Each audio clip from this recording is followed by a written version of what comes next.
ಸಮಸ್ತ ಕೇಳುಗರಿಗೆ ಓದುವ ಪ್ರೀತಿಗಾಗಿ ಯೂಟ್ಯೂಬ್ ಚಾನಲ್ಗೆ ಸ್ವಾಗತ. ನಾನು ನಿಮ್ಮ ಪ್ರತಿಮಾ. ಈ ವಿಡಿಯೋ ನೋಡುತ್ತಿರುವ ನೀವು ದಯವಿಟ್ಟು ಈ ಚಾನಲ್ ಅನ್ನು ಸಬ್ಸ್ಕ್ರೈಬ್ ಮಾಡಿ, ಲೈಕ್ ಮಾಡಿ. ಈ ದಿನ ನಾನು ಪೂರ್ಣಚಂದ್ರ ತೇಜಸ್ವಿರವರ ಚಿದಂಬರ ರಹಸ್ಯ ಈ ಕಥೆಯ 22ನೇ ಅಧ್ಯಾಯವನ್ನು ಓದುತ್ತಿದ್ದೇನೆ. ಅಧ್ಯಾಯ 22. ಅಲ್ಲಯ್ಯ ರಾಮಚಂದ್ರ, ನೀನು ವಿಚಾರವಾದಿಯಂತೆ. ಮತ್ತೆ ನನ್ಯಾಕೆ ಇಲ್ಲಿ ಭವಿಷ್ಯ ಹೇಳೋದಕ್ಕೆ ಕೂರಿಸಿಕೊಂಡಿದ್ದೀರಿ ಎಂದ ಜೇರ. ಭವಿಷ್ಯ ಅಲ್ಲವಯ್ಯ, ಭೂತ. ಹಿಂದೆ ಏನಾಗಿದ್ದಿರಬಹುದಂತ ಹೇಳು ಅಂತಿದ್ದೇವೆ ಎಂದ ರಾಮಚಂದ್ರ. ಏನಾಗಿದ್ದಿರಬಹುದಂತ ಸತ್ಯ ಸಂಗತಿಗಳ ತುಣುಕುಗಳ ಮೇಲೆ ನೀವು ಸೃಷ್ಟಿಶೀಲ ಬರಹಗಾರ ಅಂತಿರೋದರಿಂದ ಕತೆ ಹೇಳಿ ಅಂತಿದ್ದೇವೆ. ಯಾಕೆಂದರೆ ಈ ತುಣುಕುಗಳನ್ನು ಹೇಗೋ ಜೋಡಿಸಿದ ಒಂದು ಕತೆ ಬೇಕಾಗಿದೆ ನಮಗೆ. ಅದನ್ನು ಹಿಡಿದು ತನಿಖೆ ಮುಂದುವರಿಸಿಕೊಂಡು ಹೋಗುವುದಕ್ಕೆ. ಕೊನೆಯ ಪಕ್ಷ ನಿಮ್ಮ ಕತೆ ಸುಳ್ಳು ಅಂತಾದರೂ ನಾವು ಸಾಧಿಸಿದರೆ ಆ ಮೂಲಕ ನಿಜ ಏನಂತ ಹೊರಬೀಳುತ್ತೆ ಅಂಗಾಡಿ ಎಂದ. ನೀವು ಜೋಗಿಹಾಳರ ಸಾವಿನ ಬಗ್ಗೆ ಈವರೆಗೆ ತಿಳಿದುಕೊಂಡಿರೋ ವಿಷಯ ಮತ್ತು ಈಚಿನ ದಿನಗಳಲ್ಲಿ ಕೆಸರೂರಿನ ಏಲಕ್ಕಿಗೆ ಒದಗಿರೋ ಗತಿ ಇವನ್ನೆಲ್ಲ ಗಮನಿಸಿದರೆ ನನ್ನ ಕಲ್ಪನೆ ಕೆಸರೂರಿನ ಪರಿಸರ ಮೀರಿದ ಕತೆ ಹೇಳುತ್ತೆ. ಮೊದಲೇ ನೋಡಿ, ಜೋಗಿಹಾಳರ ಸಾವಿನ ಬಗ್ಗೆ ಒಬ್ಬೊಬ್ಬರು ಒಂದೊಂದು ಥರ ಕತೆ ಕಟ್ಟಿ ವ್ಯಾಖ್ಯಾನ ಮಾಡಿ ಅಧ್ವಾನ ಆಗಿದೆ. ಇನ್ನು ನನ್ನದೊಂದು ಬಾಕಿ ಇತ್ತು ಎಂದು ಆನಂತರ ಜಯರಾಮ್ ಮಾತಾಡದೆ ಗಂಭೀರವಾಗಿ ಯೋಚಿಸುತ್ತಾ ಕುಳಿತ. ಜಯರಾಮ್ ಏನನ್ನನ್ನು ಕಲ್ಪಿಸಬಹುದೆಂದು ಅಲ್ಲಿದ್ದವರೆಲ್ಲ ಒಂದೊಂದು ಕಥೆಯನ್ನು ಕಲ್ಪಿಸತೊಡಗಿದರು. ಹೆಗ್ಡೆ, ಸಿದ್ದಪ್ಪ ಇಬ್ಬರು ಜೋಗಿಹಾಳರ ಮರಣ ಕೇವಲ ಆಕಸ್ಮಿಕ ಎಂದು ಯೋಚಿಸಿದರು. ಜೋಗಿಹಾಳರು ಅಪಘಾತದಲ್ಲಿ ಸತ್ತಿದ್ದರೆ ಅದರಲ್ಲಿ ರಹಸ್ಯ ಏನು ಅವರಿಗೆ ತೋರಲೇ ಇಲ್ಲ. ಜಯರಾಮ್ ಇದಕ್ಕಿಂತ ಅನನ್ಯವಾದುದನ್ನು ಏನನ್ನು ತಾನೇ ಹೇಳಿಯಾನೆಂದು ಅವರು ಅಚ್ಚರಿಪಟ್ಟರು. ಅಂಗಾಡಿ ಮಾತ್ರ ಖಾಲಿ ಮನಸ್ಸು ಮಾಡಿಕೊಂಡೇ ಕುಳಿತಿದ್ದ. ಏಕೆಂದರೆ ಅವನಿಗೆ ಸಾಕ್ಷಾತ್ಕಾರಗಳ ಮುಖೇನ ಮುಂದೇನನ್ನು ಯೋಚಿಸಲಾರದಂತಹ ಕೊನೆ ಮುಟ್ಟಿ ಕಲ್ಪನೆ ಕೈಕೊಟ್ಟಿ ಕುಳಿತಿತ್ತು. ಜೋಗಿಹಾಳರಿಗೆ ಯಾರಾದರೂ ಪ್ರೇಯಸರಿದ್ದರೆ ರಾಮಚಂದ್ರನ ತಲೆಯೊಳಗೆ ವಿಚಿತ್ರ ಕಲ್ಪನೆಯೊಂದು ಸುಳಿದು ಹೋಯಿತು. ಆದರೆ ಅಂಗಾಡಿ ತಿಳಿಸಿದ ತನಿಖೆಯ ತುಣುಕುಗಳಲ್ಲೆಲ್ಲೂ ಈ ಬಗೆಯ ಸಂಗತಿ ತೋರಿ ಬಂದಿರಲಿಲ್ಲ. ಜಯರಾಮ್ ಏನೋ ತಾನೇ ಹೇಳಿಯಾನು ಎಂದು ರಾಮಚಂದ್ರನು ಅಚ್ಚರಿಪಟ್ಟ. ಜಯರಾಮ್ ತುಂಬ ಹೊತ್ತು ಸುಮ್ಮನೆ ಕುಳಿತಿದ್ದವ. ಅನಂತರ ಗಂಭೀರವಾಗಿ ತನ್ನ ಕತೆ ಆರಂಭಿಸಿದ. ಇವರು ಯಾರು ಊಹಿಸಲು ಸಾಧ್ಯವಾಗದ ದಿಕ್ಕಿನಲ್ಲಿ ಜಯರಾಮನ ಕತೆ ಬೆಳೆದಿತ್ತು. ಕೆಸರೂರಿನ ಜನ ಊಹಿಸಲ ಸಾಧ್ಯವಾದ ಕಾರಣಗಳಿಂದ ಜೋಗಿಹಾಳರ ಕೊಲೆ ಸಂಭವಿಸಿತ್ತು. ಅದು ಹೇಗೆ ಕೊಲೆ ಅಂತೀರಾ? ಅಷ್ಟೊಂದೆಲ್ಲ ಪೊಲೀಸ್ ತನಿಖೆ ನಡೆದಿದೆ. ಕೂನಿ ಅಂತ ಒಂದೇ ಒಂದು ಸರಿಯಾದ ಸಾಕ್ಷ್ಯ ಇಲ್ಲ. ಅಂಥದರಲ್ಲಿ ನೀನು ಒಳ್ಳೆ ಆರಂಭ ಅಂತ ಏಕ್ದಮ್ ಕೂನಿ ಅಂದುಬಿಟ್ಟರೆ ಹೇಗಯ್ಯ ಎಂದು ಮೊದಲಿನಲ್ಲೇ ಹೆಗ್ಡೆ ತಕರಾರು ತೆಗೆದ.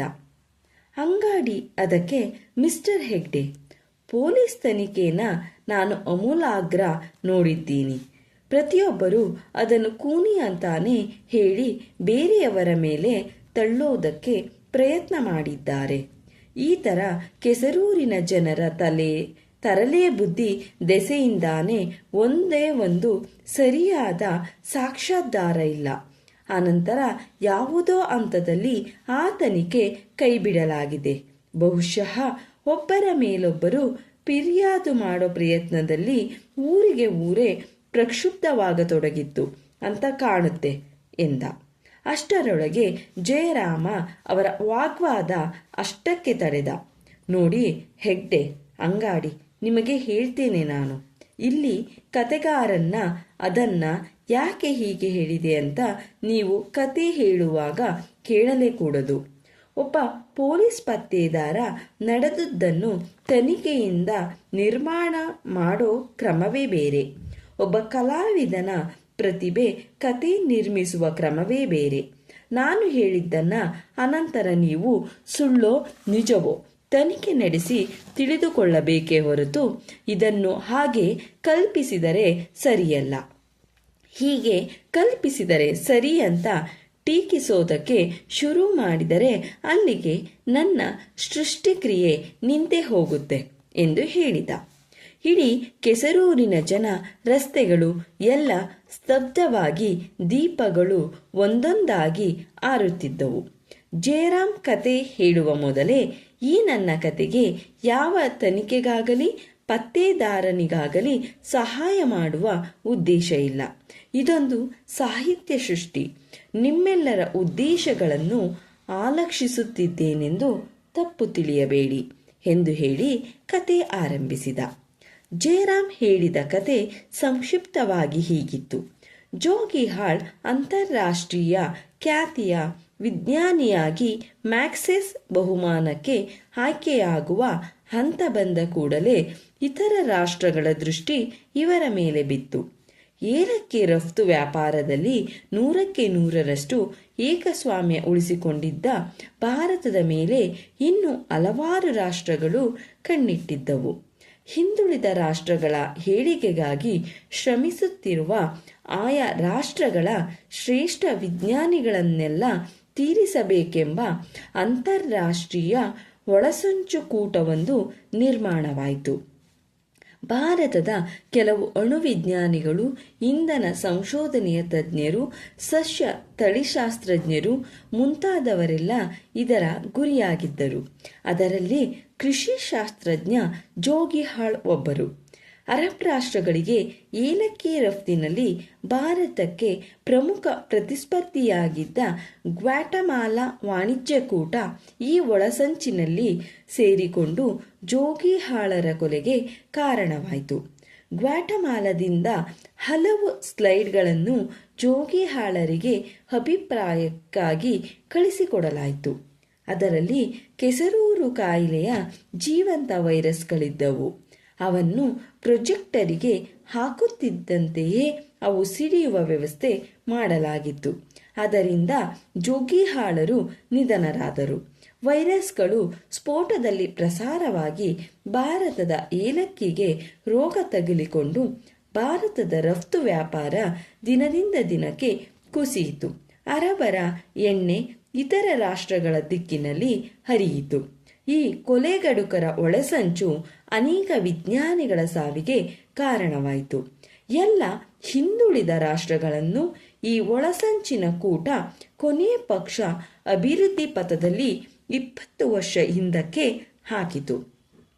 ಇಷ್ಟು ಕಥೆಯನ್ನು ಜಯರಾಮ್ ದಟ್ಟ ವಿವರಗಳೊಂದಿಗೆ ನಾಟಕೀಯವಾಗಿ ಅವರೆದುರು ಮಂಡಿಸಿದ. ಹೆಗ್ಡೆ, ಸಿದ್ದಪ್ಪ ಕತೆ ಕೇಳುತ್ತಾ ಬಿಳಿಚಿಕೊಂಡಿದ್ದರು.